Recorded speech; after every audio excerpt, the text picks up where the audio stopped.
JJ's brain on this side, a normal brain on the other side. So if you think of the brain as a machine, this is a measure of the flow of blood to the brain.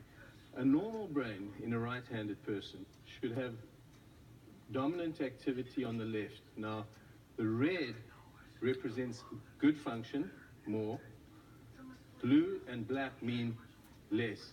So between red and blue, you have orange and yellow, so there's this grade of activity. So you have good activity throughout the left brain in this normal person who's right-handed.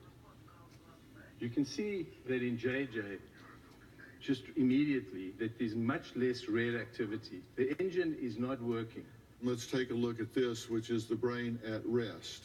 When the patient's in that scanner and they're not thinking about anything, just letting their brain ruminate, you should only have, in the normal population, the green represents what the footprint of the default mode network would be in a normal population. In JJ, he has multiple default mode networks instead of just one. And each of those networks is hyper connected, which is an indication that he has disrupted brain networks.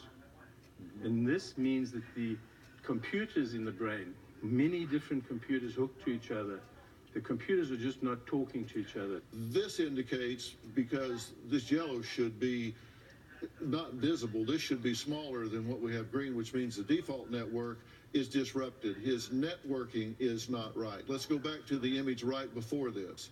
Here we see metabolically he is disrupted because he is not getting enough oxygen and other activity metabolically in the brain, particularly in the executive functions. And if we can go to the image right before, we can see that the brain is actually shrinking inside the cavity here. Yes.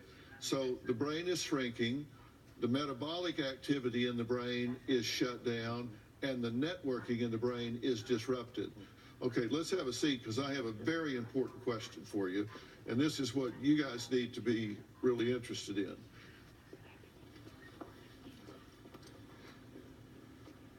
Is it too late? So JJ is 29 years old, right? 27. So we know this, that in a young male, and I think young is in your 20s, if you have a dramatic and determined, prolonged program where you abstain from poisoning your brain, the neuroplasticity, the normal ability of the brain to regenerate, we know that that miracle can happen in terms of regenerating tissue. The networks are fragile. The networks have to be rebuilt, and that will take functioning in a very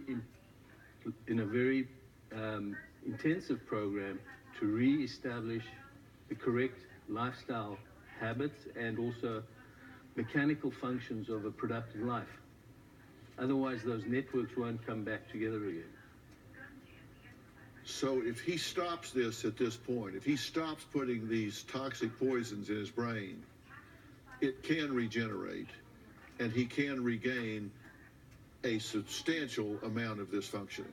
You know, he's reaching the age where if he doesn't do something now, it becomes more difficult as you become a mature adult. Yeah, the neuroplasticity is declining. He needs to do it, and he needs to do it now. Yes. All right, now Susan wrote to me 9 times